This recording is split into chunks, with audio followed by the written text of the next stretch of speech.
Thank you.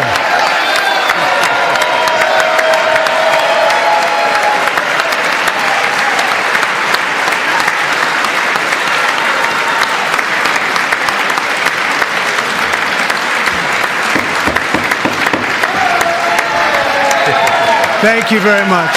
Thank you very much. It's a great honor. Thank you very much. Speaker Johnson, Vice President Vance, the First Lady of the United States,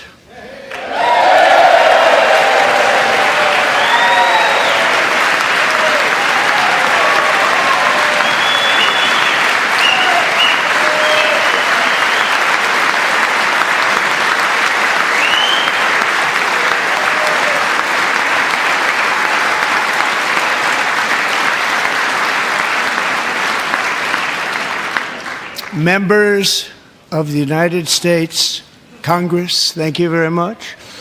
And to my fellow citizens, America is back.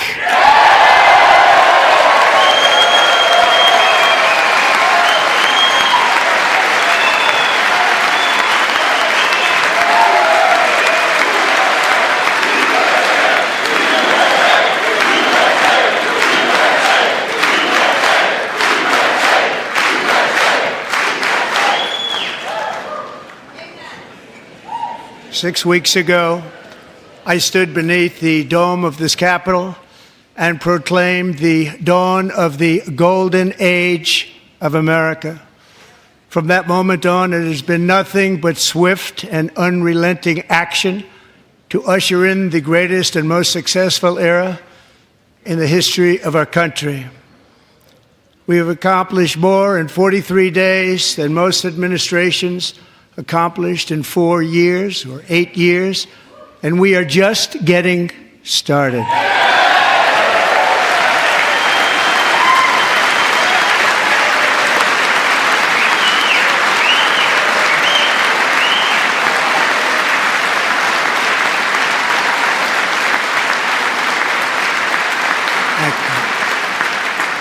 I return to this chamber tonight to report that America's momentum is back, our spirit is back, our pride is back, our confidence is back, and the American dream is surging bigger and better than ever before.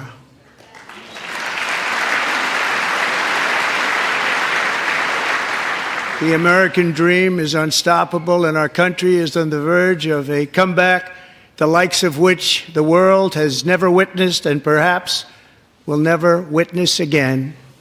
There's never been anything like it.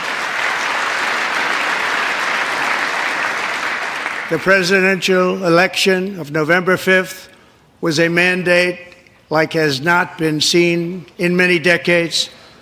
We won all 7 swing states, giving us an electoral college victory of 312 votes.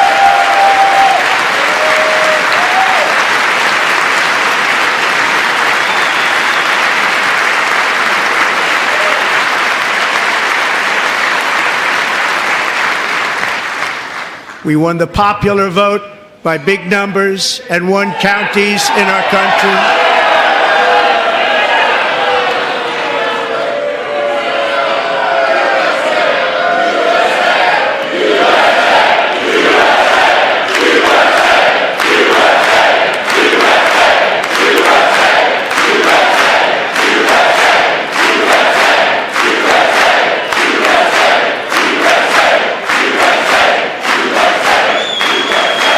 And won counties in our country, 2,700 to 525, on a map that reads almost completely red for Republican.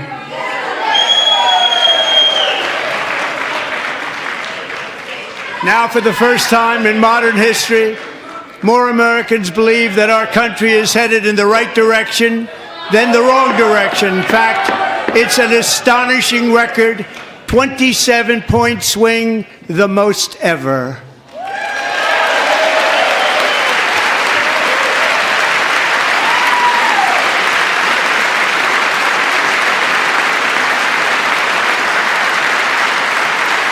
Likewise, Small business optimism saw its single largest one-month gain ever recorded, a 41-point jump.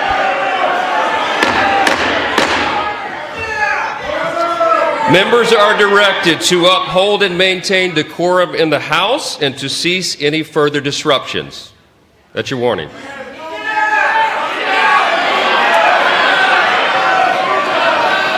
Members are engaging in willful and continuing breach of decorum, and the chair is prepared to direct the Sergeant-at-Arms to restore order to the joint session.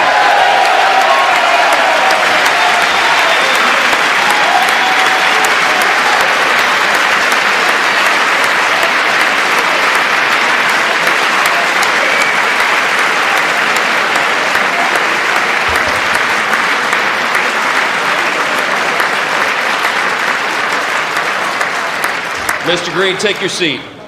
Take your seat, sir. Take your seat. Finding that members continue to engage in willful and concerted disruption of proper decorum, the chair now directs the Sergeant-at-Arms to restore order. Remove this gentleman from the chamber.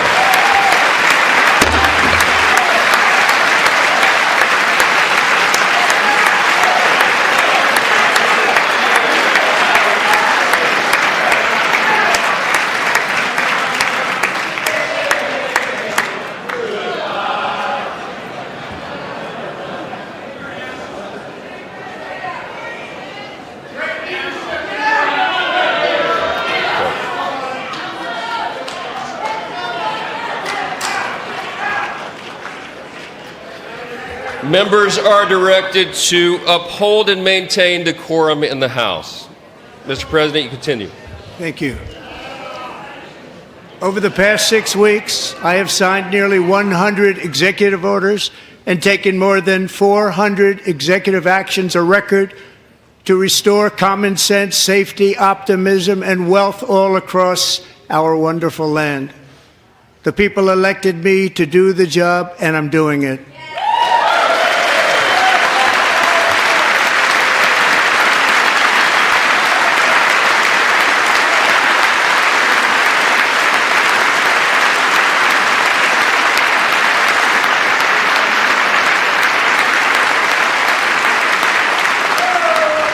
In fact, it has been stated by many that the first month of our presidency, it's our presidency, is the most successful in the history of our nation.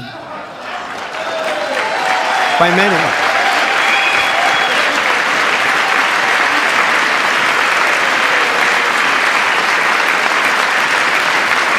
And what makes it even more impressive is that, do you know who number 2 is? George Washington. How about that? How about that? I don't know about that list, but we'll take it. Within hours of taking the oath of office, I declared a national emergency on our southern border, and I deployed the U.S. military and Border Patrol to repel the invasion of our country. And what a job they've done. As a result, illegal border crossings last month were by far the lowest ever recorded, ever.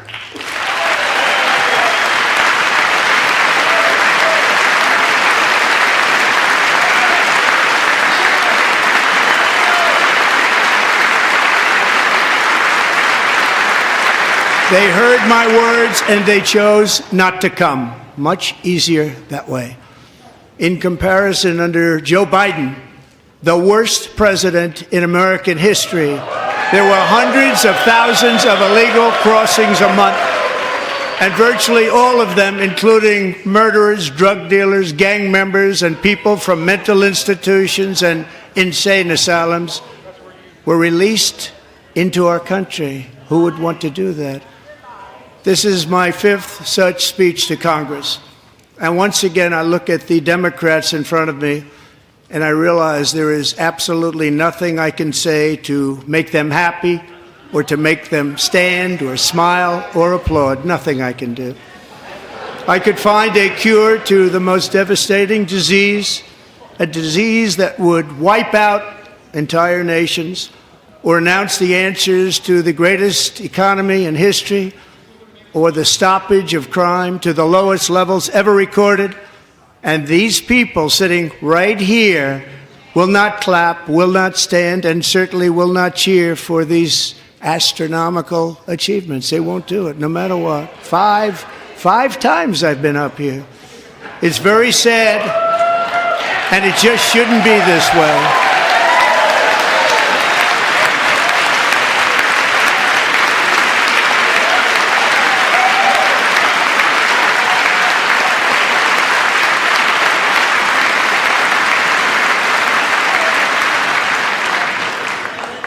So Democrats sitting before me, for just this one night, why not join us in celebrating so many incredible wins for America?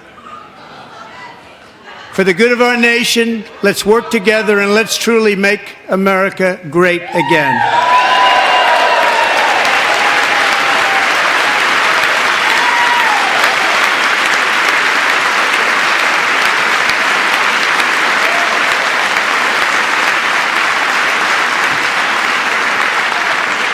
Every day, my administration is fighting to deliver the change America needs to bring a future that America deserves, and we're doing it.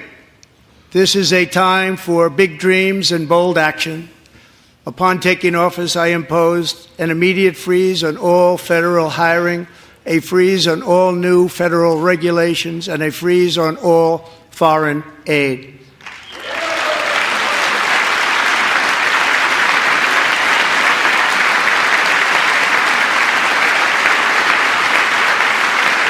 I terminated the ridiculous Green New Scam. I withdrew from the unfair Paris Climate Accord, which was costing us trillions of dollars that other countries were not paying. I withdrew from the corrupt World Health Organization.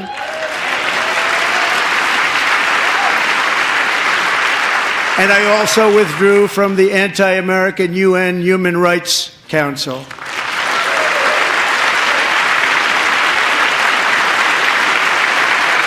We ended all of Biden's environmental restrictions that were making our country far less safe and totally unaffordable. And importantly, we ended the last administration's insane electric vehicle mandate, saving our auto workers and companies from economic destruction.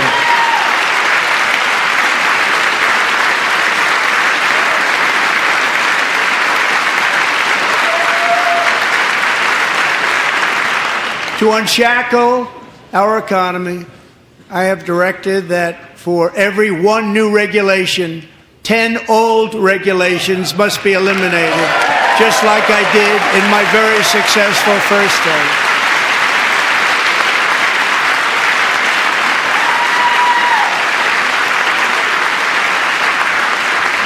And in that first term, we set records on ending unnecessary rules and regulations like no other president had done before.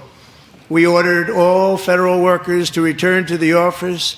They will either show up for work in person or be removed from their job.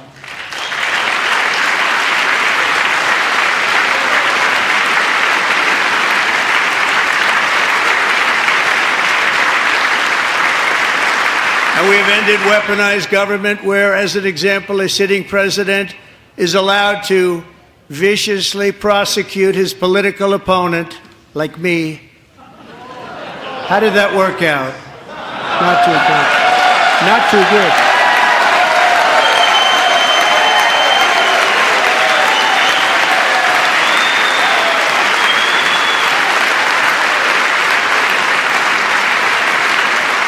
And I have stopped all government censorship and brought back free speech in America. It's back.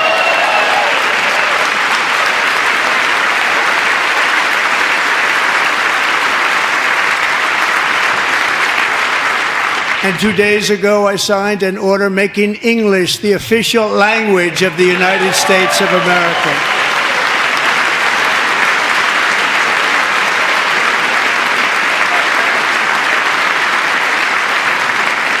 I renamed the Gulf of Mexico the Gulf of America.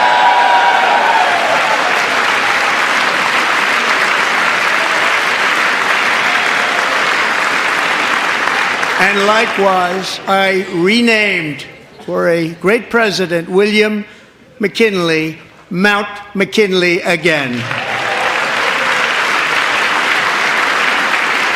Beautiful Alaska. We love Alaska. We've ended the tyranny of so-called diversity, equity, and inclusion policies all across the entire federal government and indeed the private sector and our military. And our country will be woke no longer.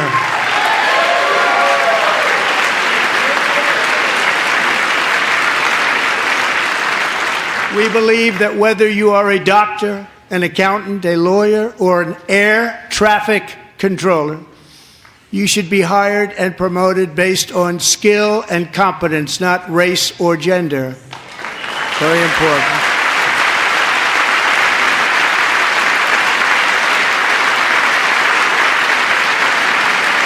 You should be hired based on merit.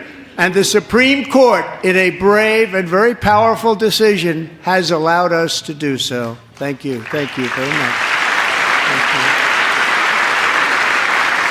you. We have removed the poison of critical race theory from our public schools, and I signed an order making it the official policy of the United States government that there are only two genders, male and female.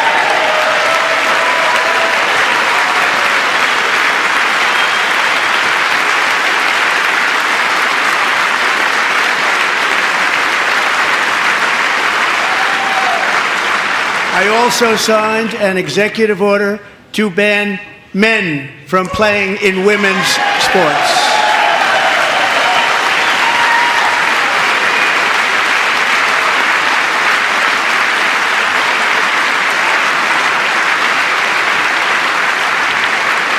Three years ago, Peyton McNabb was an all-star high school athlete, one of the best, preparing for a future in college sports.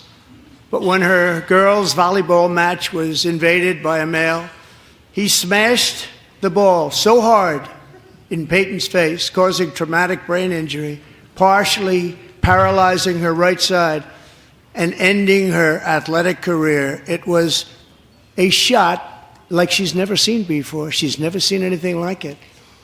Peyton is here tonight in the gallery, and Peyton, from now on, schools will kick the men off the girls' team, or they will lose all federal funding.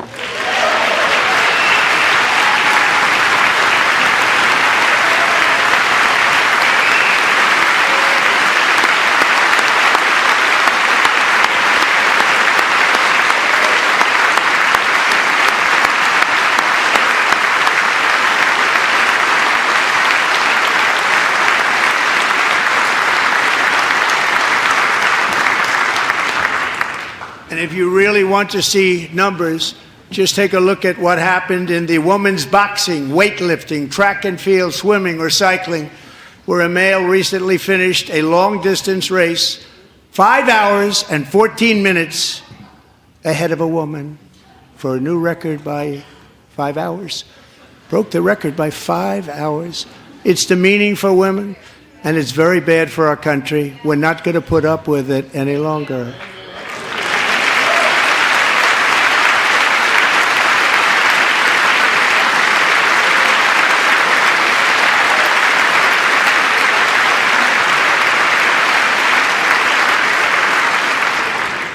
What I have just described is only a small fraction of the common sense revolution that is now, because of us, sweeping the entire world. Common sense has become a common theme, and we will never go back. Never. Never going to let that happen. Among my very highest priorities is to rescue our economy and get dramatic and immediate relief to working families. As you know, we inherited from the last administration an economic catastrophe and an inflation nightmare. Their policies drove up energy prices, pushed up grocery costs, and drove the necessities of life out of reach for millions and millions of Americans. They've never had anything like it. We suffered the worst inflation in 48 years, but perhaps even in the history of our country. They're not sure. As president, I'm fighting every day to reverse this damage and make America affordable again.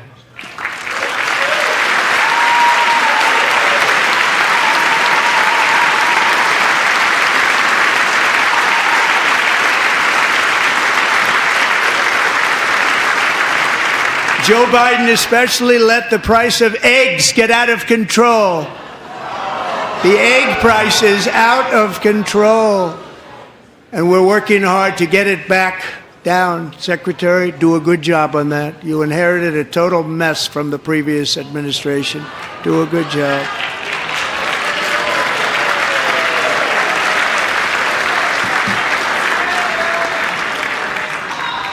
A major focus of our fight to defeat inflation is rapidly reducing the cost of energy. The previous administration cut the number of new oil and gas leases by 95%, slowed pipeline construction to a halt, and closed more than 100 power plants. We are opening up many of those power plants right now.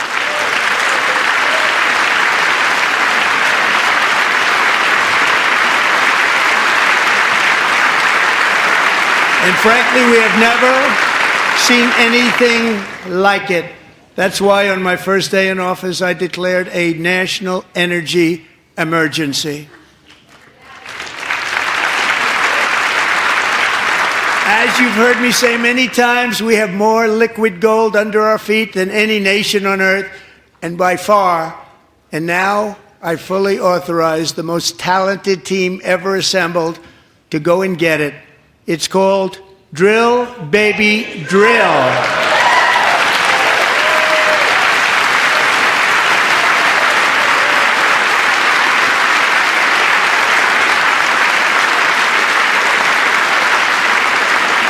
My administration is also working on a gigantic natural gas pipeline in Alaska, among the largest in the world, where Japan, South Korea, and other nations want to be our partner with investments of trillions of dollars each. There's never been anything like that one.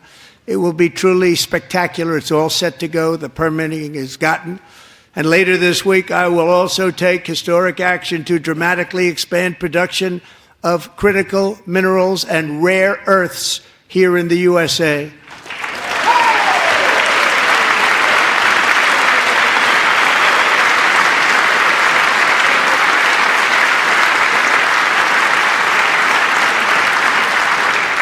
To further combat inflation, we will not only be reducing the cost of energy, but will be ending the flagrant waste of taxpayer dollars.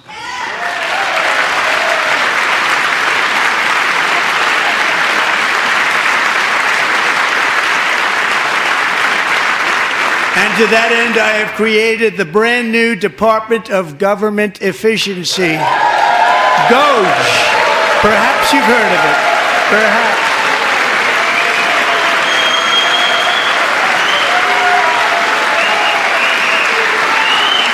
Which is headed by Elon Musk, who is in the gallery tonight.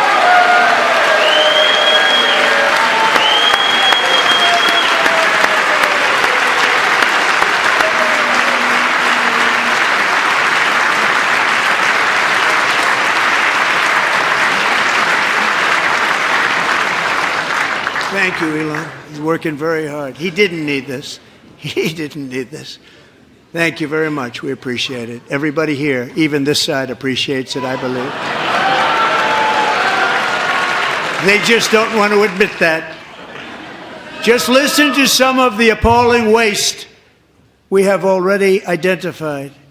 $22 billion from HHS to provide free housing and cars for illegal aliens.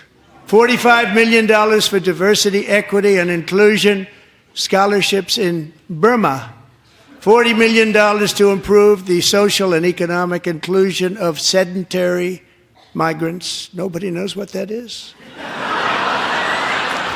$8 million to promote LGBTQI+ in the African nation of Lesotho, which nobody has ever heard of.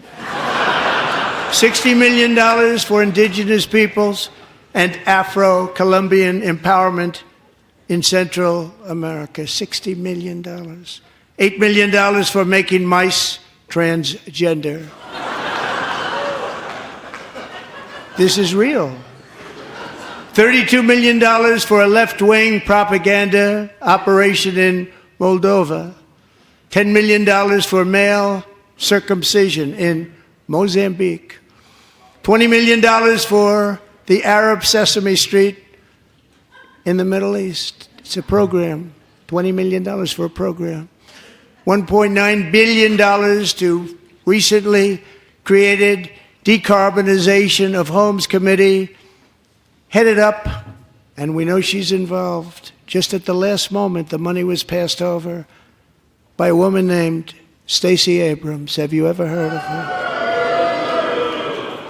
A $3.5 million consulting contract for lavish fish monitoring.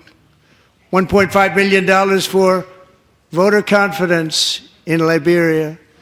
$14 million for social cohesion in Mali. $59 million for illegal alien hotel rooms in New York City. He's a real estate developer. He's done very well. $250,000 to increase vegan local climate action innovation in Zambia. $42 million for social and behavior change in Uganda. $14 million for improving public procurement in Serbia. $47 million for improving learning outcomes in Asia. Asia's doing very well with learning. I don't know what we're doing. We should use it ourselves. And $101 million for DEI contracts at the Department of Education. The most ever paid, nothing even like it. Under the Trump administration, all of these scams, and they're far worse, but I didn't think it was appropriate to talk about them. They're so bad. Many more have been found out and exposed and swiftly terminated by a group of very intelligent, mostly young people, headed up by Elon, and we appreciate it. We found hundreds of billions of dollars of fraud.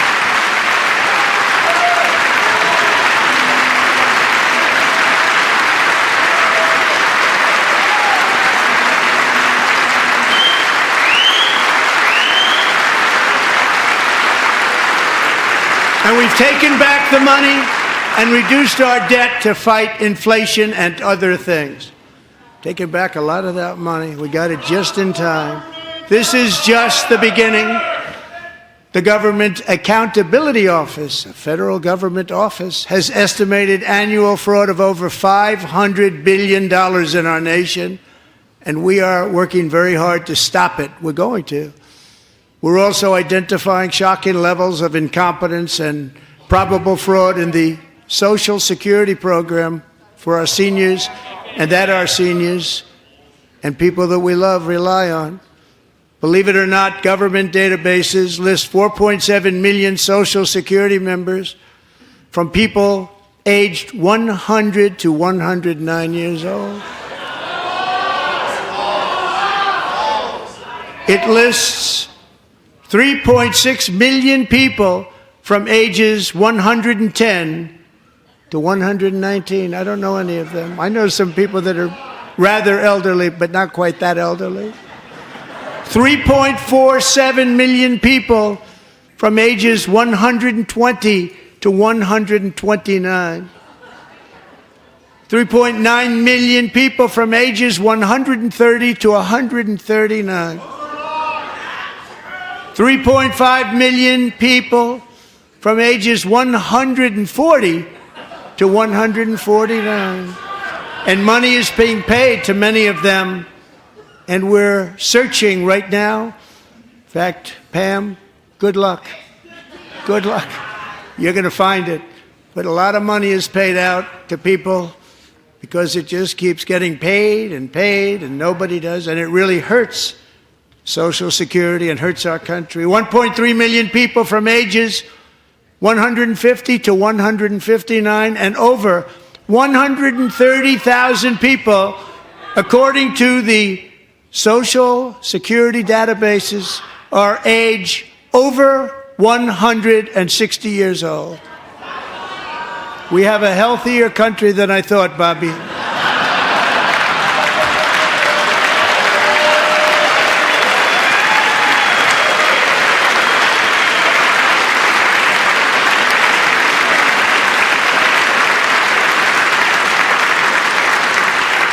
Including, to finish, 1,039 people between the ages of 220 and 229, one person between the age of 240 and 249, and one person is listed at 360 years of age. More than 100 years older than our country. But we're going to find out where that money's going, and it's not going to be pretty. By slashing all of the fraud, waste, and theft we can find, we will defeat inflation, bring down mortgage rates, lower car payments and grocery prices, protect our seniors, and put more money in the pockets of American families.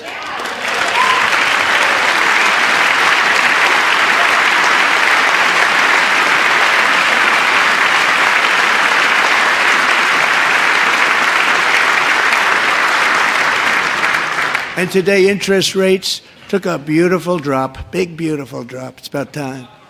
And in the near future, I want to do what has not been done in 24 years, balance the federal budget. We're going to balance it.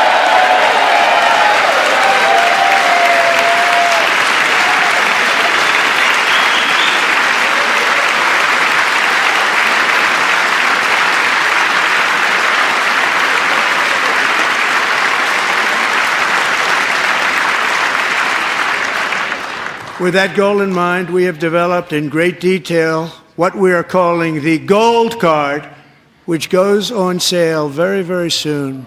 For $5 million, we will allow the most successful job-creating people from all over the world to buy a path to U.S. citizenship. It's like the green card, but better and more sophisticated.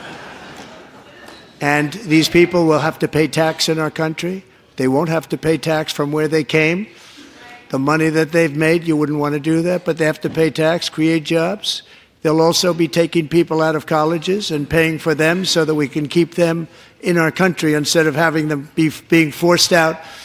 Number one, at the top school, as an example, being forced out and not being allowed to stay and create tremendous numbers of jobs and great success for a company out there. So while we take out the criminals, killers, traffickers, and child predators who are allowed to enter our country under the open border policy of these people, the Democrats, the Biden administration, the open border insane policies that you've allowed to destroy our country, we will now bring in brilliant, hardworking, job-creating people. They're going to pay a lot of money, and we're going to reduce our debt with that money.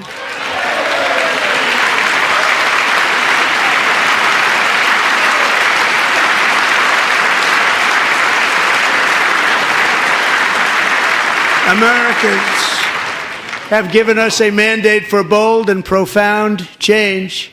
For nearly 100 years, the federal bureaucracy has grown until it has crushed our freedoms, ballooned our deficits, and held back America's potential in every possible way. The nation founded by pioneers and risk-takers now drowns under millions and millions of pages of regulations and debt. Approvals that should take 10 days to get instead take 10 years, 15 years, and even 20 years before you're rejected. Meanwhile, we have hundreds of thousands of federal workers who have not been showing up to work. My administration will reclaim power from this unaccountable bureaucracy, and we will restore true democracy to America again.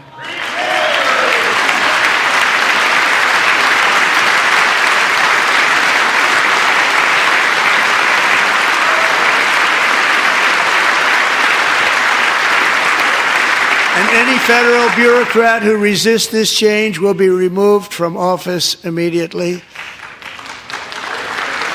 Because we are draining the swamp. It's very simple. And the days of rule by unelected bureaucrats are over.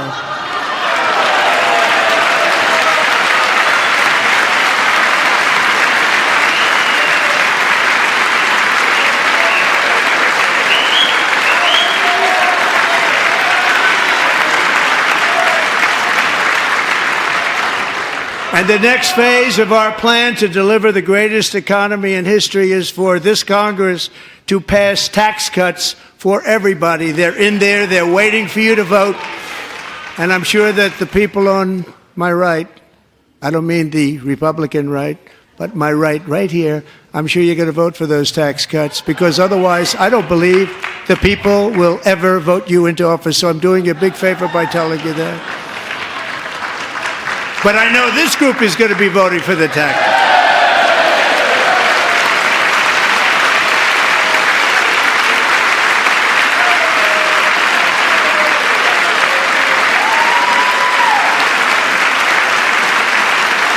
Thank you. It's a very, very big part of our plan. We had tremendous success in our first term with it. A very big part of our plan. We're seeking permanent income tax cuts all across the board. And to get urgently needed relief to Americans hit especially hard by inflation, I'm calling for no tax on tips, no tax on overtime, and no tax on Social Security benefits for our great seniors.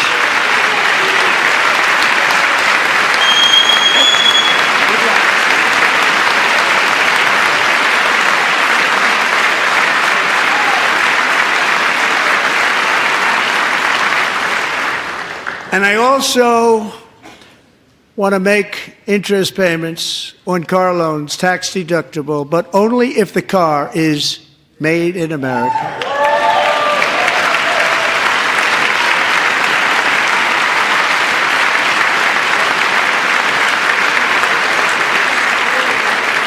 And by the way, we're going to have growth in the auto industry like nobody's ever seen. Plants are opening up all over the place. Deals are being made. Never seen. That's a combination of the election win and tariffs. It's a beautiful word, isn't it? That, along with our other policies, will allow our auto industry to absolutely boom. It's going to boom. Spoke to the majors today, all three, the top people, and they're so excited. In fact, already numerous car companies have announced that they will be building massive automobile plants in America, with Honda just announcing a new plant in Indiana, one of the largest anywhere in the world.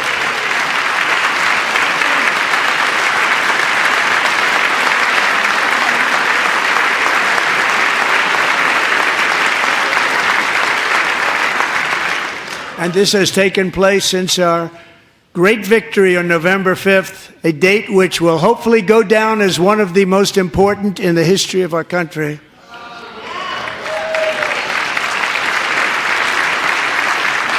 In addition, as part of our tax cuts, we want to cut taxes on domestic production and all manufacturing.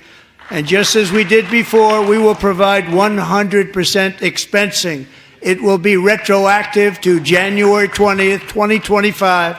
And it was one of the main reasons why our tax cuts were so successful in our first term, giving us the most successful economy in the history of our country. First term. We had a great first term.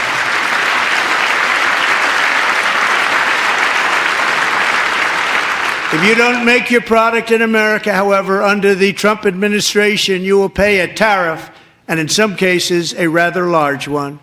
Other countries have used tariffs against us for decades, and now it's our turn to start using them against those other countries.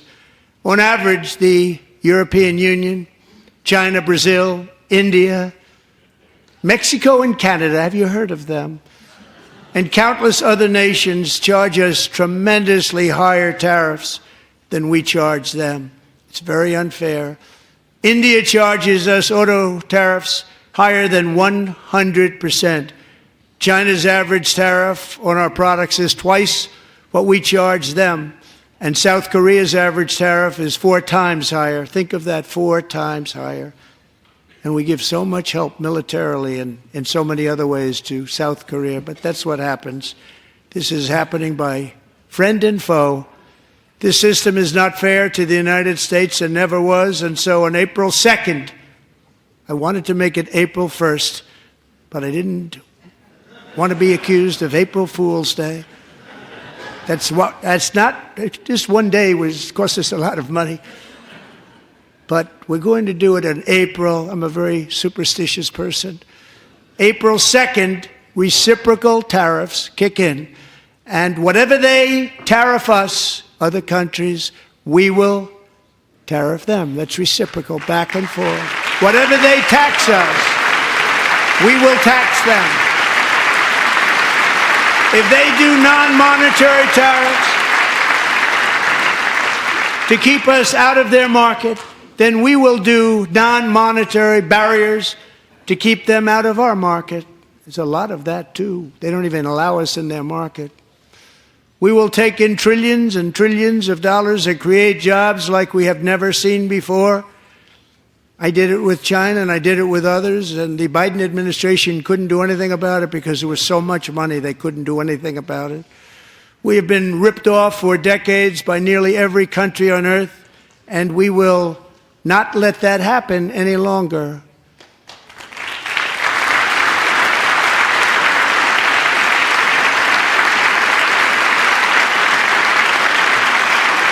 Much has been said over the last 3 months about Mexico and Canada, but we have very large deficits with both of them. But even more importantly, they've allowed fentanyl to come into our country at levels never seen before, killing hundreds of thousands of our citizens and many very young, beautiful people, destroying families.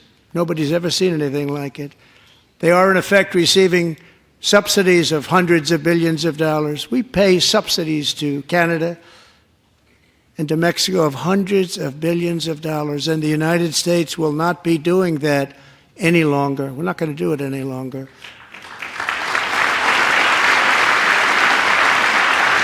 Thanks to our America First policies we're putting into place, we have had $1.7 trillion of new investment in America in just the past few weeks. The combination of the election and our economic policies that people of SoftBank, one of the most brilliant anywhere in the world, announced a $200 billion investment. OpenAI and Oracle, Larry Ellison, announced $500 billion investment, which they wouldn't have done if Kamala had won.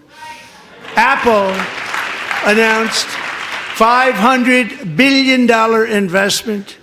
Tim Cook called me. He said, I cannot spend it fast enough. It's going to be much higher than that, I believe. They'll be building their plants here instead of in China. And just yesterday, Taiwan Semiconductor, the biggest in the world, most powerful in the world, has a tremendous amount, 97% of the market, announced a $165 billion investment to build the most powerful chips on earth right here in the USA.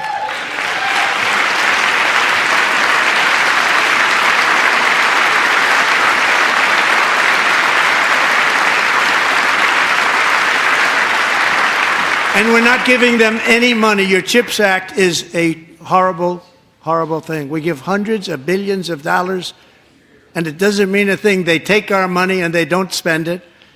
All that meant to them, we're giving them no money. All that was important to them was they didn't want to pay the tariffs, so they came and they're building, and many other companies are coming. We don't have to give them money. We just want to protect our businesses and our people. And they will come because they won't have to pay tariffs if they build in America. So it's very amazing. You should get rid of the CHIP Act, and whatever's left over, Mr. Speaker, you should use it to reduce debt or any other reason you want to.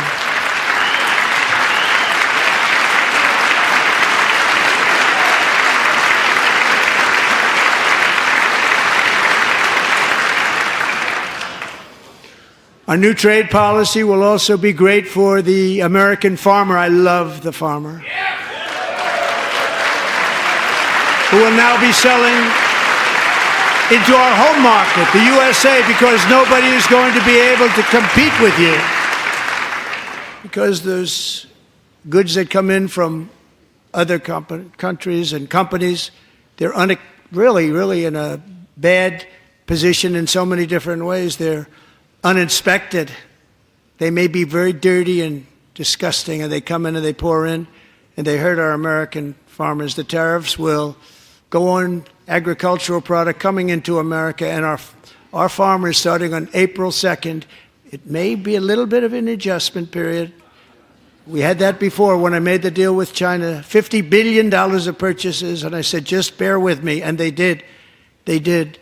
Probably have to bear with me again, and this will be even better. That was great. The problem with it was that Biden didn't enforce it. He didn't enforce it. $50 billion of purchases, and we were doing great, but Biden did not enforce it, and it hurt our farmers. But our farmers are going to have a field day right now. So to our farmers, have a lot of fun. I love you too. I love you too. It's all going to happen.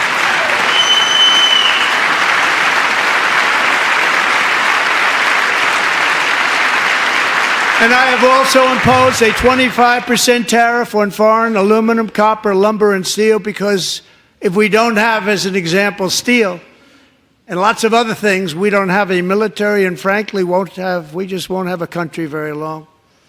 Here today is a proud American steelworker, fantastic person from Decatur, Alabama, Jeff Denard.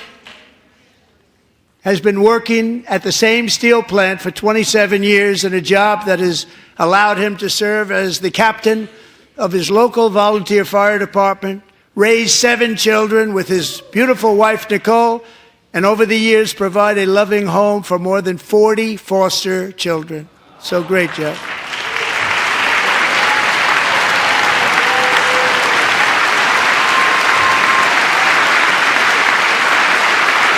Thank you, Jeff. Thank you, Jeff.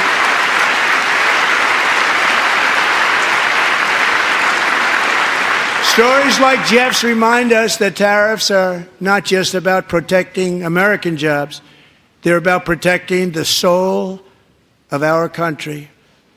Tariffs are about making America rich again and making America great again, and it's happening, and it will happen rather quickly. There'll be a little disturbance, but we're okay with that. It won't be much. No, you're not. Oh. And look where Biden took us. Very low, the lowest we've ever been. Jeff, I want to thank you very much. And I also want to recognize another person who has devoted herself to foster care community. She works so hard on it. A very loving person, our magnificent First Lady of the United States.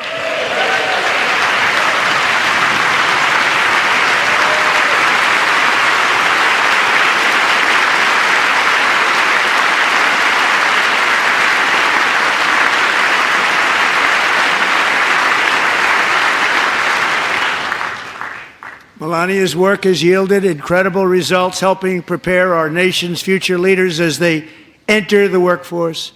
Our First Lady is joined by 2 impressive young women, very impressive.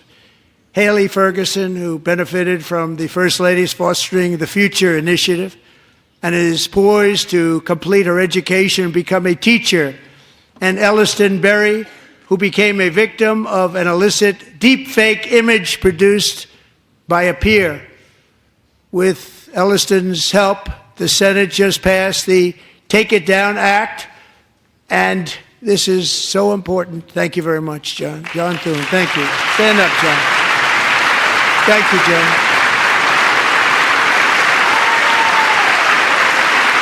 Thank you all very much.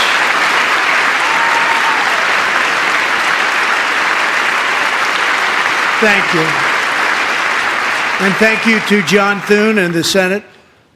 Great job. To criminalize the publication of such images online is a terrible, terrible thing. And once it passes the House, I look forward to signing that bill into law. Thank you. And I'm going to use that bill for myself, too, if you don't mind. Because nobody gets treated worse than I do online. Nobody. That's great. Thank you very much to the Senate. Thank you. But if we truly care about protecting Americans' children, no step is more crucial than securing America's borders. Over the past 4 years, 21 million people poured into the United States. Many of them were murderers, human traffickers, gang members, and other criminals from the streets of dangerous cities all throughout the world. Because of Joe Biden's insane and very dangerous open border policies, they are now strongly embedded in our country, but we are getting them out and getting them out fast.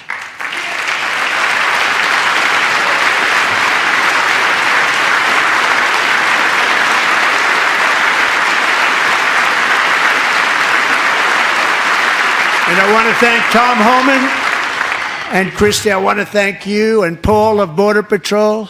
I want to thank you. What a job they've all done, everybody. Border Patrol, ICE, law enforcement in general is incredible. We have to take care of our law enforcement.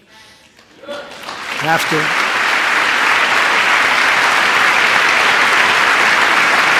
Last year,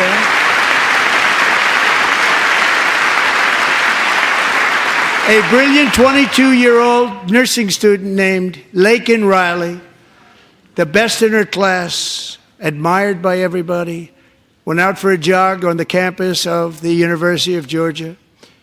That morning, Laken was viciously attacked, assaulted, beaten, brutalized, and horrifically murdered. Laken was stolen from us by a savage illegal alien gang member who was arrested while trespassing across Biden's open southern border and then set loose into the United States under the heartless policies of that failed administration. It was indeed a failed administration. He had then been arrested and released in a Democrat-run sanctuary city, a disaster, before ending the life of this beautiful young angel. With us this evening are Laken's beloved mother, Allison, and her sister, Lauren.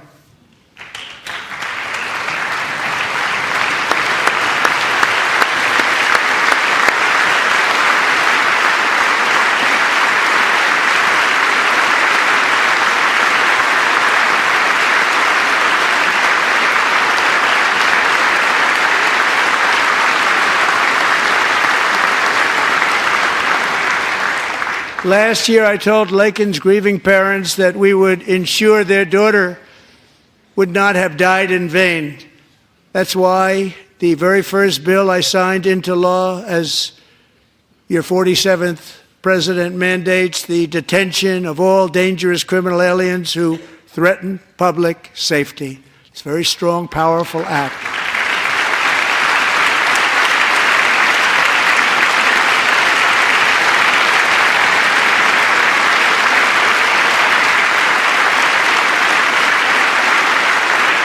It's called the Laken-Riley Act. So Allison and Lauren, America will never, ever forget our beautiful Laken Hope Riley.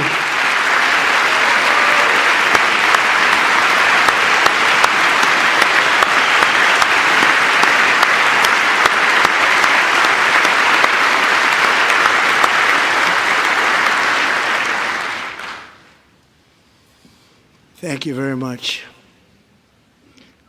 Since taking office, my administration has launched the most sweeping border and immigration crackdown in American history, and we quickly achieved the lowest numbers of illegal border crossers ever recorded. Thank you.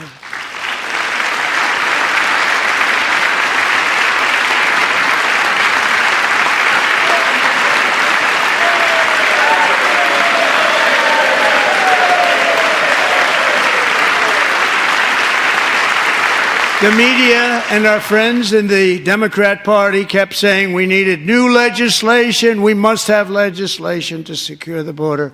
But it turned out that all we really needed was a new president.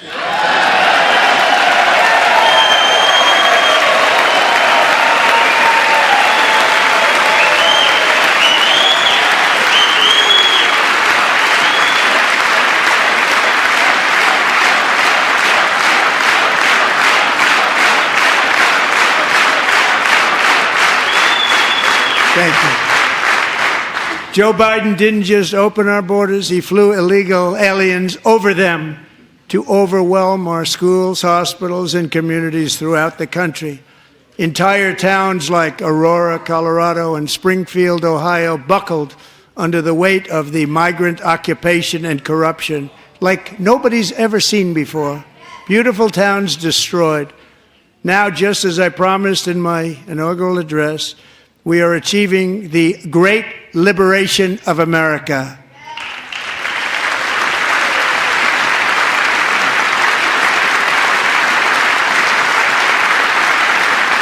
But there still is much work to be done. Here tonight is a woman I have gotten to know, Alexis Nungari from Houston.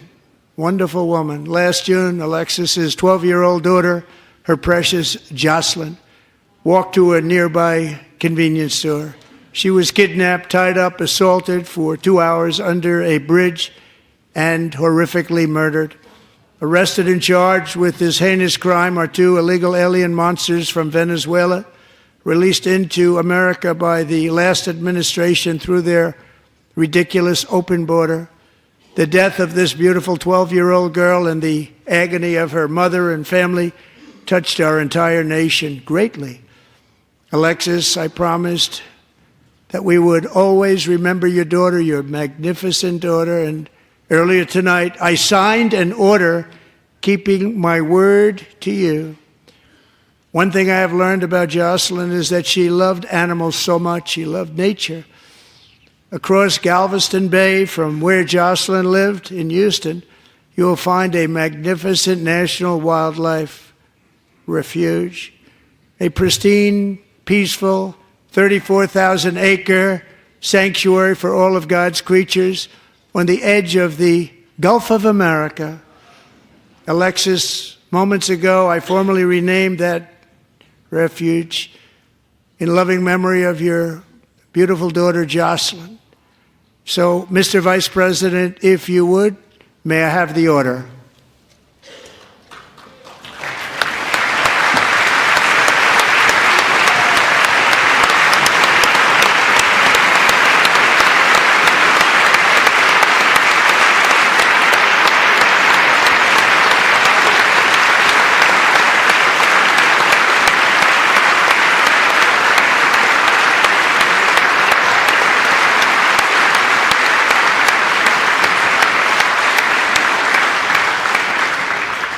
Thank you very much.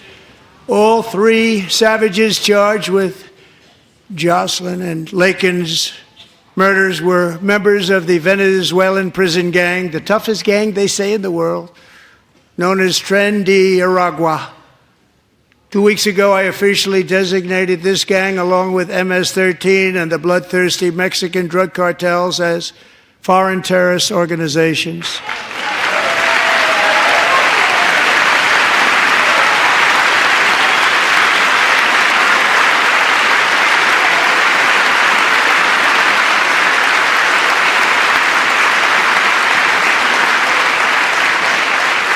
They are now officially in the same category as ISIS, and that's not good for them. Countless thousands of these terrorists were welcomed into the U.S. by the Biden administration. But now every last one will be rounded up and forcibly removed from our country, or, if they're too dangerous, put in jails, standing trial in this country, because we don't want them to come back ever. With us this evening is a warrior on the front lines of that battle, Border Patrol Agent Roberto Ortiz. Great guy.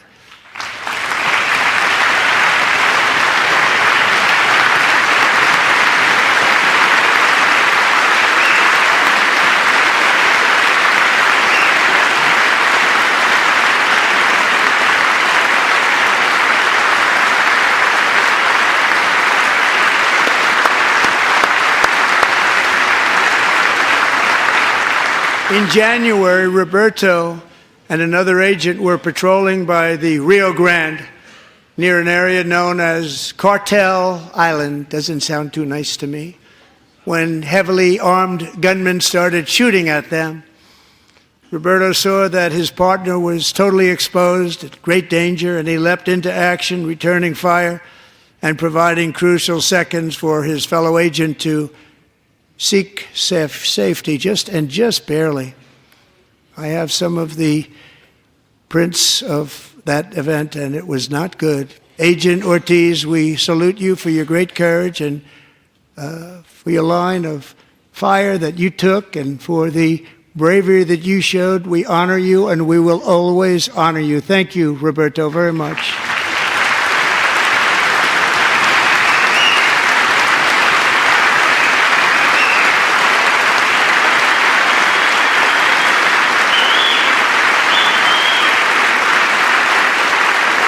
Thank you, Roberto. And I actually got to know him on my many calls to the border. He's a great gentleman. The territory to the immediate south of our border is now dominated entirely by criminal cartels that murder, rape, torture, and exercise total control. They have total control over a whole nation, posing a grave threat to our national security. The cartels are waging war in America, and it's time for America to wage war on the cartels, which we are doing.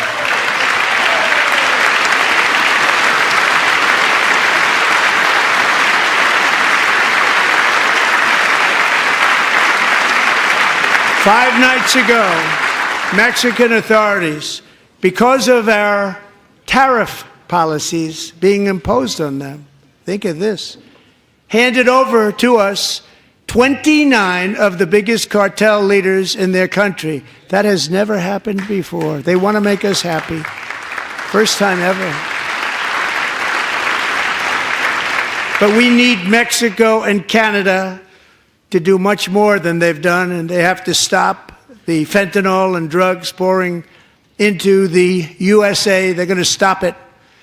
I have sent Congress a detailed funding request laying out exactly how we will eliminate these threats to protect our homeland and complete the largest deportation operation in American history, larger even than current record holder President Dwight D. Eisenhower, a moderate man, but someone who believed very strongly in borders. Americans expect Congress to send me this funding without delay so I can sign it into law. So, Mr. Speaker, John Thune, both of you, I hope you're going to be able to do that, Mr. Speaker. Thank you. Mr. Leader, thank you. Thank you very much. And let's get it to me. I'll sign it so fast, you won't even believe it.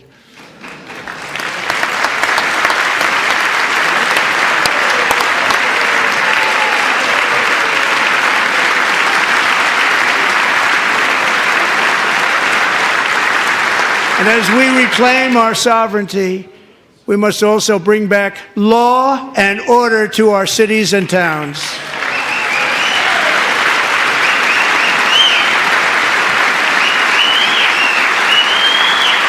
In recent years, our justice system has been turned upside down by radical left lunatics. Many jurisdictions virtually ceased enforcing the law against dangerous repeat offenders while weaponizing law enforcement against political opponents like me.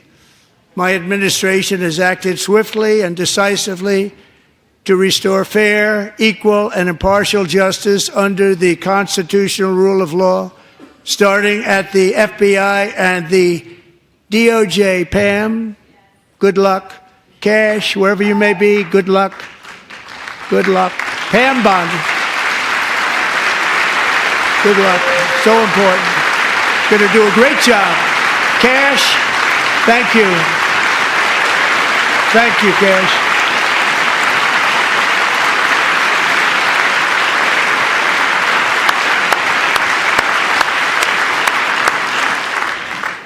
They've already started very strong. They're going to do a fantastic job. You're going to be very proud of them.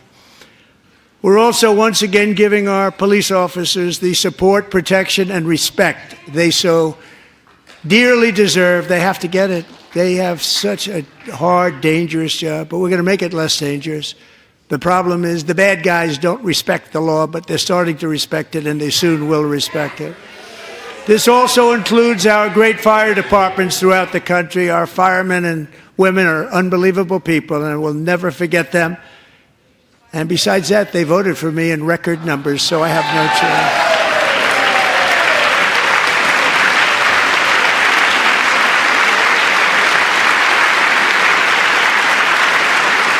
1 year ago this month, 31-year-old New York police officer Jonathan Diller, unbelievably wonderful person and a great officer, was gunned down at a traffic stop on Long Island. I went to his funeral.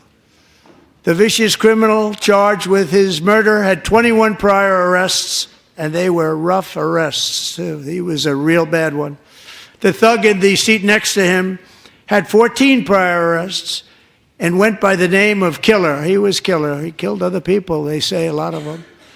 I attended Officer Diller's service, and when I met his wife and one-year-old son, Ryan, it was very inspirational, actually.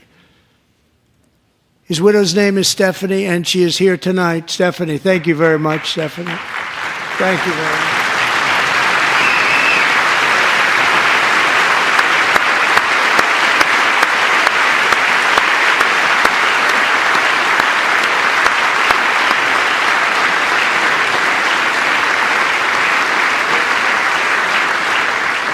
Stephanie, we're going to make sure that Ryan knows his dad was a true hero, New York's finest, and we're going to get these cold-blooded killers and repeat offenders off our streets, and we're going to do it fast. Got to stop it. They get out with 28 arrests. They push people into subway trains. They hit people over the head, back of the head with baseball bats. We got to get them out of here. I've already signed an executive order requiring a mandatory death penalty for anyone who murders a police officer, and tonight I'm asking Congress to pass that policy into permanent law.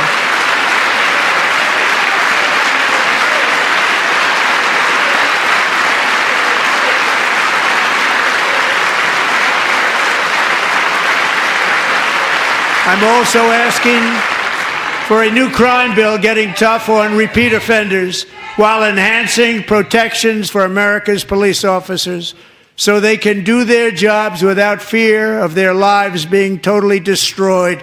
They don't want to be killed. We're not going to let them be killed. Joining us in the gallery tonight is a young man who truly loves our police.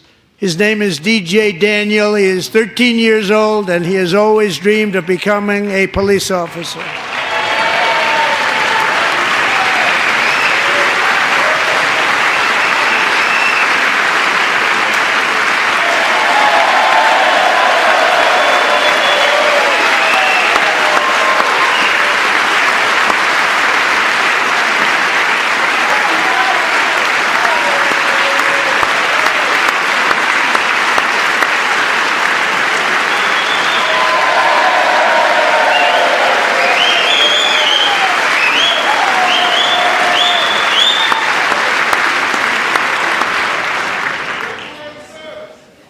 But in 2018, DJ was diagnosed with brain cancer.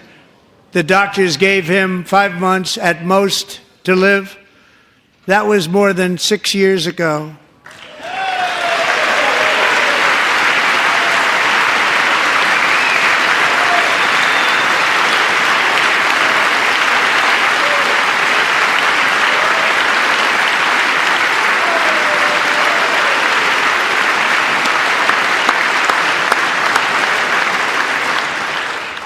Since that time, DJ and his dad have been on a quest to make his dream come true, and DJ has been sworn in as an honorary law enforcement officer, actually a number of times. The police love him, the police departments love him. And tonight, DJ, we're going to do you the biggest honor of them all. I am asking our new Secret Service Director, Sean Curran, to officially make you an agent of the United States Secret Service.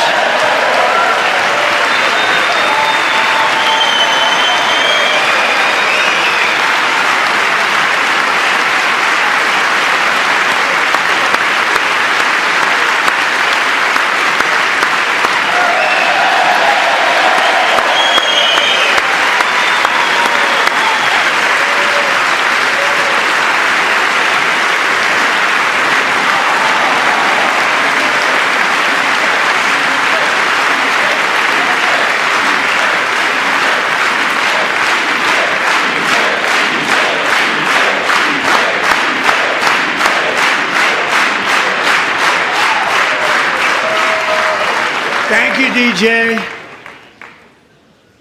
DJ's doctors believe his cancer likely came from a chemical he was exposed to when he was younger.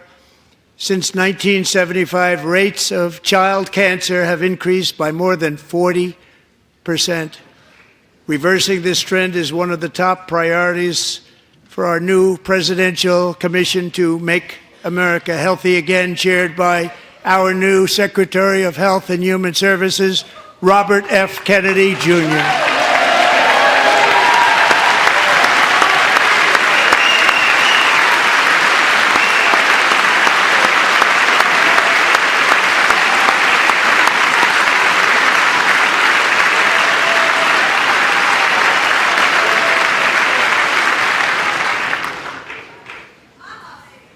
With the name Kennedy, you would have thought everybody over here would have been cheering. How quickly they forget. Our goal is to get toxins out of our environment, poisons out of our food supply, and keep our children healthy and strong. As an example, not long ago, and you can't even believe these numbers, 1 in 10,000 children had autism, 1 in 10,000. And now it's 1 in 36. There's something wrong. 1 in 36. Think of that. So we're going to find out what it is, and there's nobody better than Bobby and all of the people that are working with you. You have the best to figure out what is going on. Okay, Bobby? Good luck. It's a very important job. Thank you. Good job.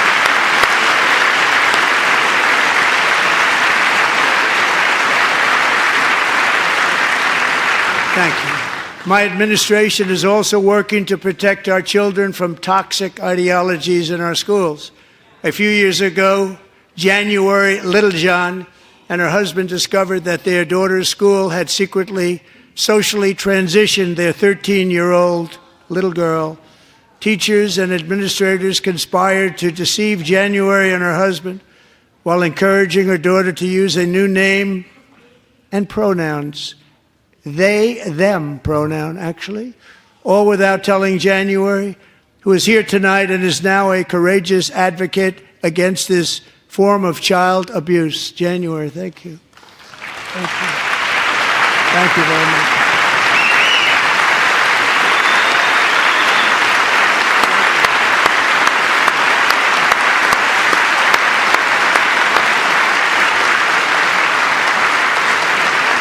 Thank you. Stories like this are why, shortly after taking office, I signed an executive order banning public schools from indoctrinating our children with transgender ideology.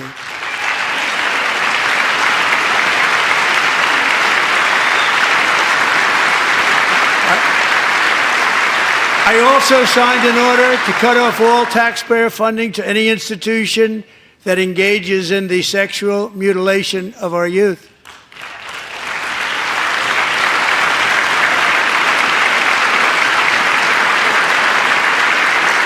And now I want Congress to pass a bill permanently banning and criminalizing sex changes on children and forever ending the lie that any child is trapped in the wrong body. This is a big lie.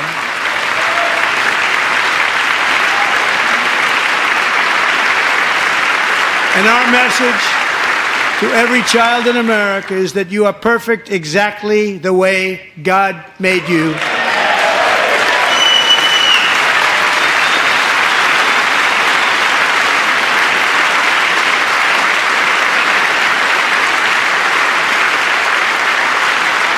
Because we're getting wokeness out of our schools and out of our military, and it's already out, and it's out of our society. We don't want it.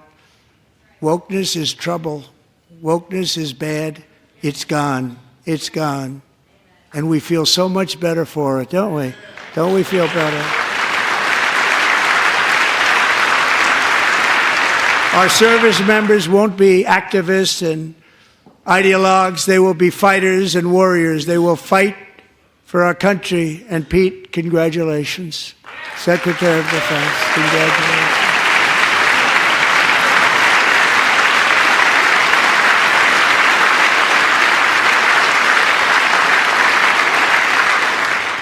And he's not big into the woke movement, I can tell you.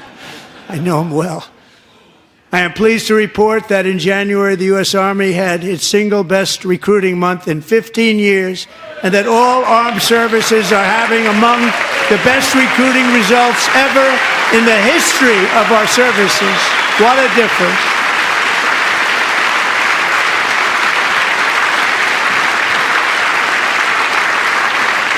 And you know, it was just a few months ago where the results were exactly the opposite. We couldn't recruit anywhere. We couldn't recruit. Now we're having the best results just about that we've ever had. What a tremendous turnaround. It's really a beautiful thing to see. People love our country again. It's very simple. They love our country, and they love being in our military again. So it's a great thing, and thank you very much. Great job. Thank you.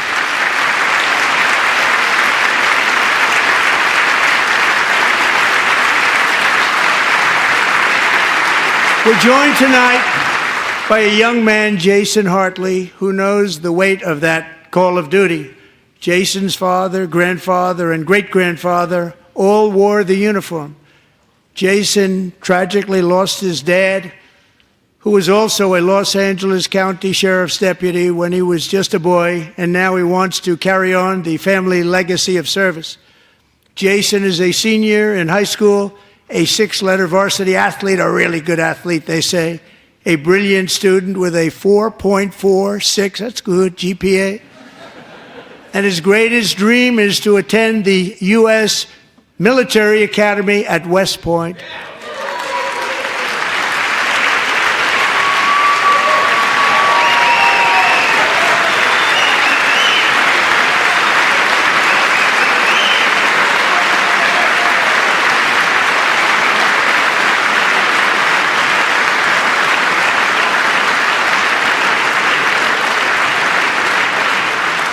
And Jason, that's a very big deal getting in. That's a hard one to get into. But I'm pleased to inform you that your application has been accepted. You will soon be joining the Corps of Cadets.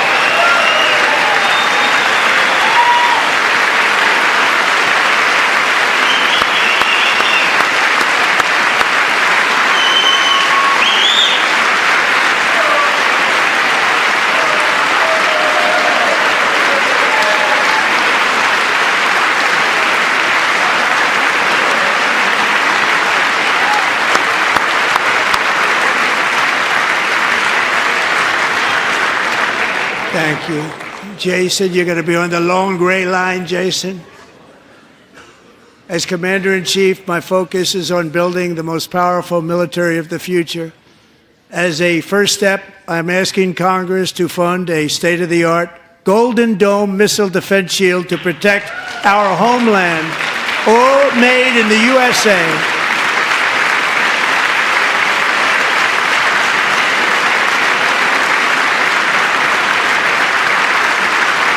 And Ronald Reagan wanted to do it long ago, but the technology just wasn't there, not even close. But now we have the technology. It's incredible, actually.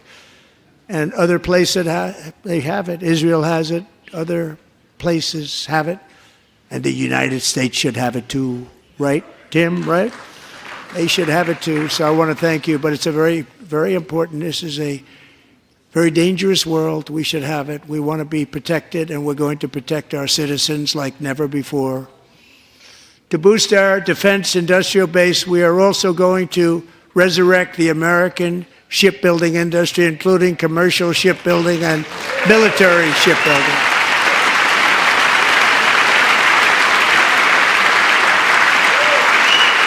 And for that purpose, I am announcing tonight that we will create a new Office of Shipbuilding in the White House and offer special tax incentives to bring this industry home to America where it belongs. We used to make so many ships. We don't make them anymore very much, but we're going to make them very fast, very soon. It will have a huge impact. To further enhance our national security, my administration will be reclaiming the Panama Canal, and we've already started doing it.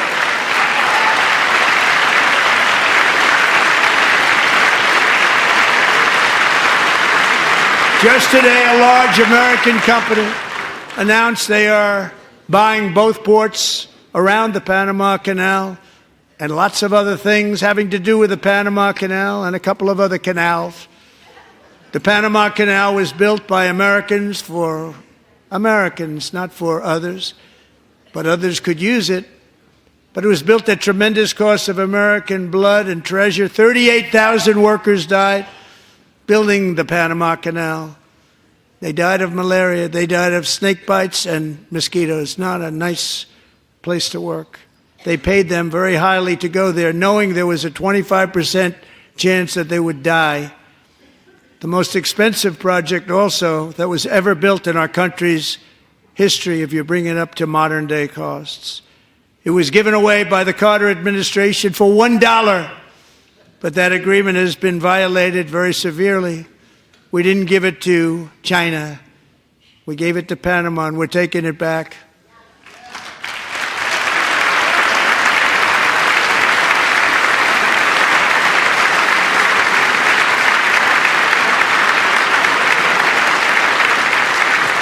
And we have Marco Rubio in charge. Good luck, Marco.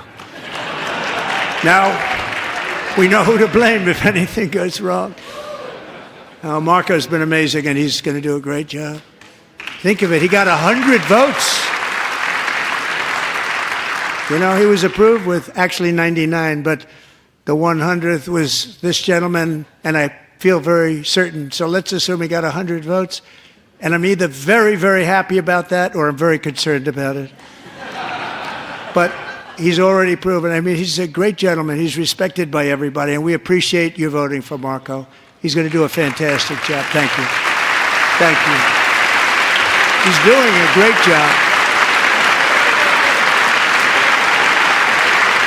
Great job. And I also have a message tonight for the incredible people of Greenland. We strongly support your right to determine your own future. And if you choose, we welcome you into the United States of America. We need Greenland for national security and even international security, and we're working with everybody involved to try and get it. But we need it really for international world security, and I think we're going to get it. One way or the other, we're going to get it.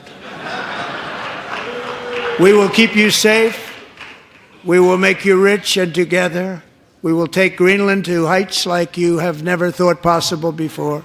It's a very small population, but very, very large piece of land and very, very important for military security. America is once again standing strong against the forces of radical Islamic terrorism. 3.5 years ago, ISIS terrorists killed 13 American service members and countless others in the Abbey Gate bombing during the disastrous and incompetent withdrawal from Afghanistan. Not that they were withdrawing, it was the way they withdrew. Perhaps the most embarrassing moment in the history of our country. Tonight, I am pleased to announce that we have just apprehended the top terrorist responsible for that atrocity, and he is right now on his way here to face the swift sword of American justice.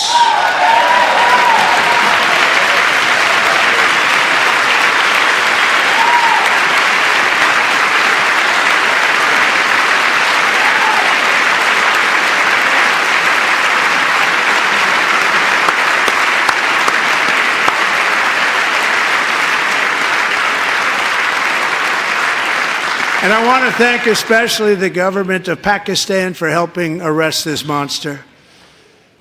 This was a very momentous day for those 13 families who I actually got to know very well, most of them, whose children were murdered, and the many people that were so badly, over 42 people, so badly injured on that fateful day in Afghanistan. What a horrible day. Such incompetence was shown. That when Putin saw what happened, I guess he said, wow, maybe this is my chance. That's how bad it was. Should have never happened. Grossly incompetent people. I spoke to many of the parents and loved ones, and they're all in our hearts tonight. Just spoke to them on the phone. We had a big call Every one of them called, and everybody was on the line, and they did nothing but cry with happiness. They were very happy, as happy as you can be under those circumstances. Their child, brother, sister, son, daughter was killed for no reason whatsoever. In the Middle East, we're bringing back our hostages from Gaza. In my first term, we achieved one of the most groundbreaking peace agreements in generations, the Abraham Accords.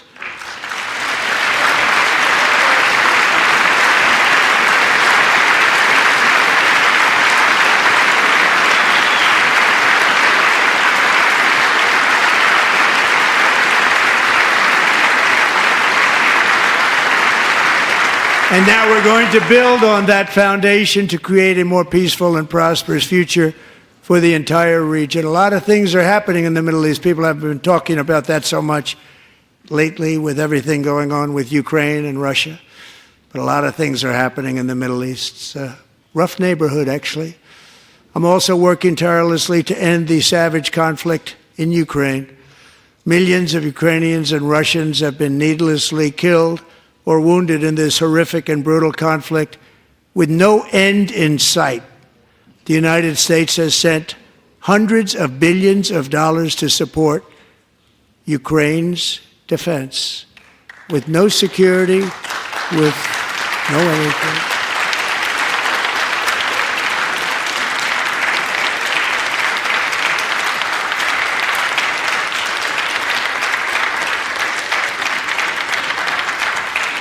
Do you want to keep it going for another 5 years?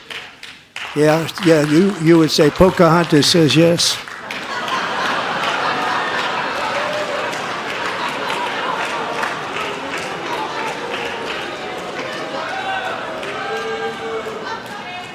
$2,000 people are being killed every single week.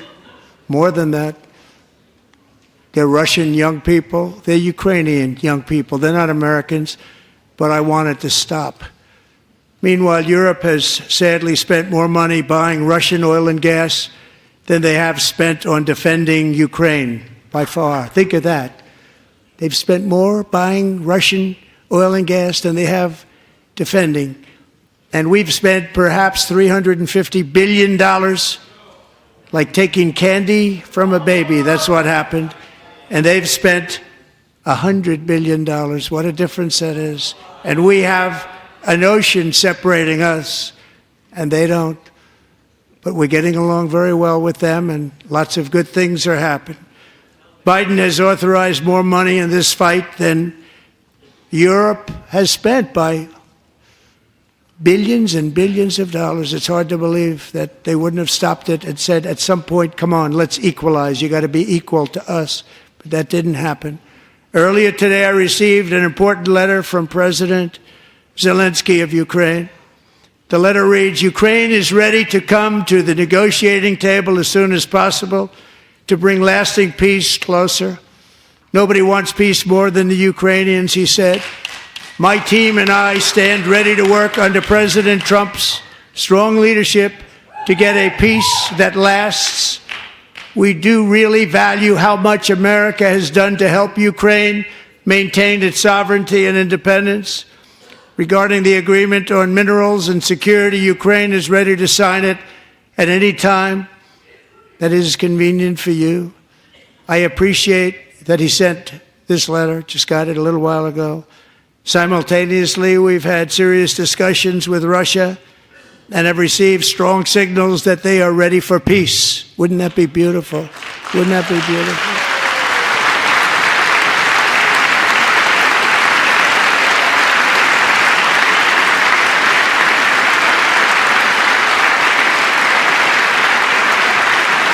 Wouldn't that be beautiful?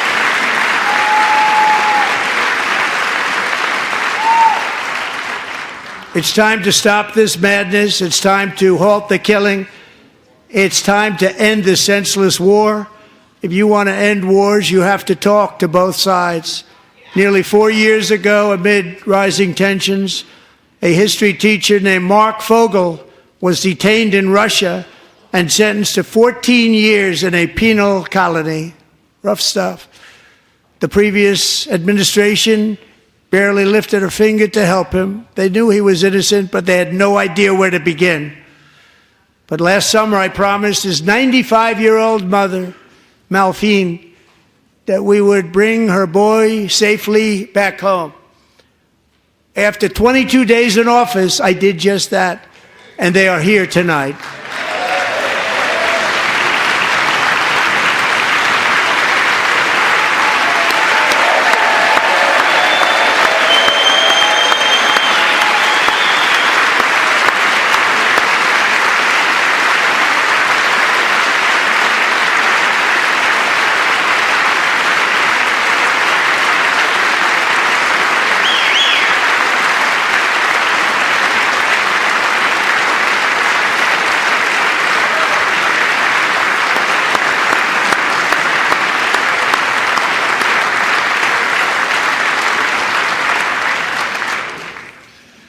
To Mark and his great mom, we are delighted to have you safe and sound and with us. As fate would have it, Mark Fogel was born in a small rural town in Butler, Pennsylvania. Have you heard of it? Where his mother has lived for the past 78 years.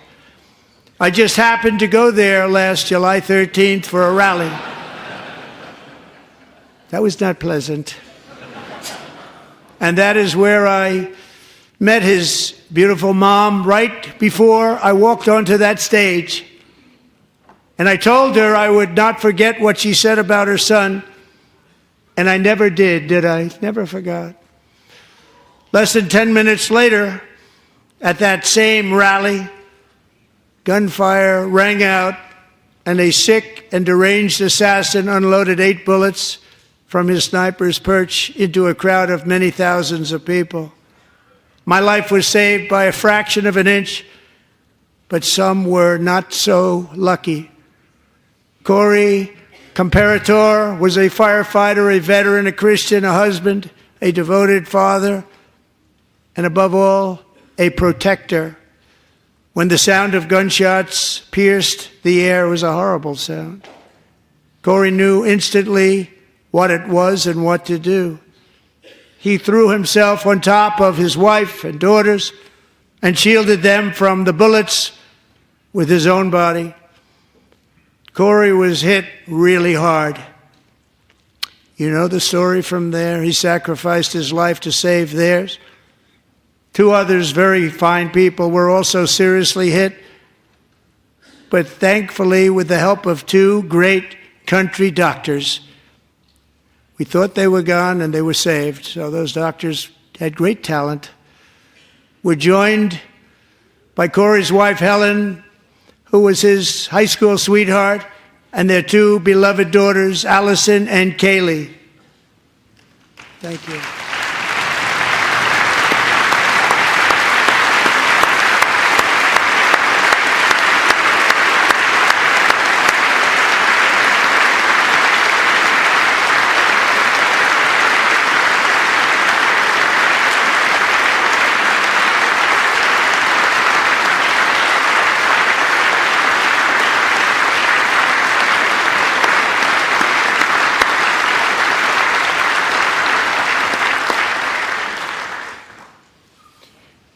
To Helen, Allison, and Kaylee, Corey is looking down on his 3 beautiful ladies right now, and he is cheering you on. He loves you. He is cheering you on. Corey was taken from us much too soon, but his destiny was to leave us all with a shining example of the selfless devotion of a true American patriot. It was love like Corey's that built our country, and it's love like Corey's that is going to make our country more majestic than ever before. I believe that my life was saved that day in Butler for a very good reason. I was saved by God to make America great again. I believe that. Thank you.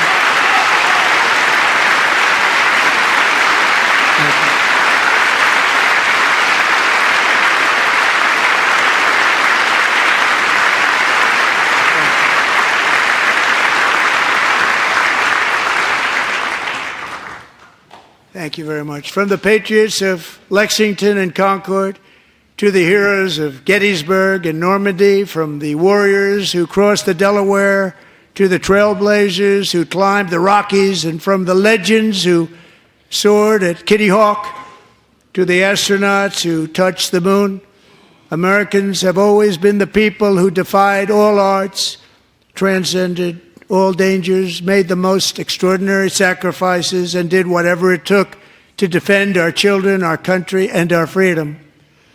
And as we have seen in this chamber tonight, that same strength, faith, love, and spirit is still alive and thriving in the hearts of the American people.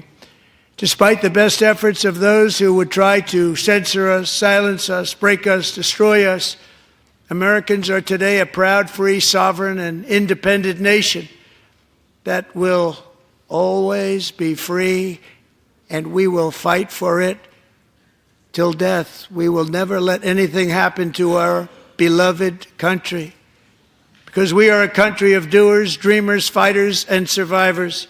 Our ancestors crossed a vast ocean, strode into the unknown wilderness, and carved their fortunes from the rock and soil of a perilous and very dangerous frontier. They chased our destiny across a boundless continent. They built the railroads, laid the highways, and graced the world with American marvels like the Empire State Building, the mighty Hoover Dam, and the towering Golden Gate Bridge. They lit the world with electricity, broke free of the force of gravity, fired up the engines of American industry, vanquished the communists, fascists, and Marxists all over the world, and gave us countless modern wonders sculptured out of iron, glass, and steel. We stand on the shoulders of these pioneers who won and built the modern age, these workers who poured their sweat into the skylines of our cities, these warriors who shed their blood on fields of battle and gave everything they had for our rights and for our freedom. Now it is our time to take up the righteous cause of American liberty. And it is our turn to take America's destiny into our own hands and begin the most thrilling days in the history of our country. This will be our greatest era. With God's help, over the next 4 years, we are going to lead this nation even higher, and we are going to forge the freest, most advanced, most dynamic, and most dominant civilization ever to exist on the face of this earth. We are going to create the highest quality of life, build the safest and wealthiest and healthiest and most vital communities anywhere in the world. We are going to conquer the vast frontiers of science, and we are going to lead humanity into space and plant the American flag on the planet Mars and even far beyond.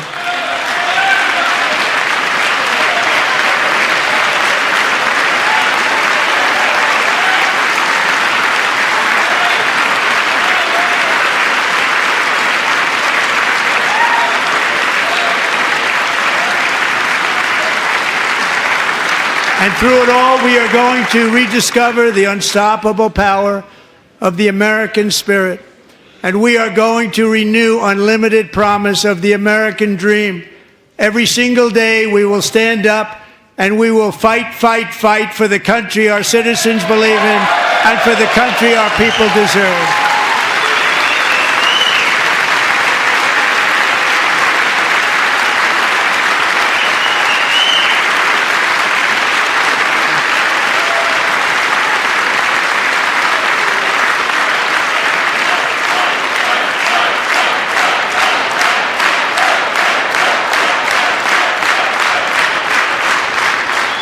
My fellow Americans, get ready for an incredible future, because the golden age of America has only just begun.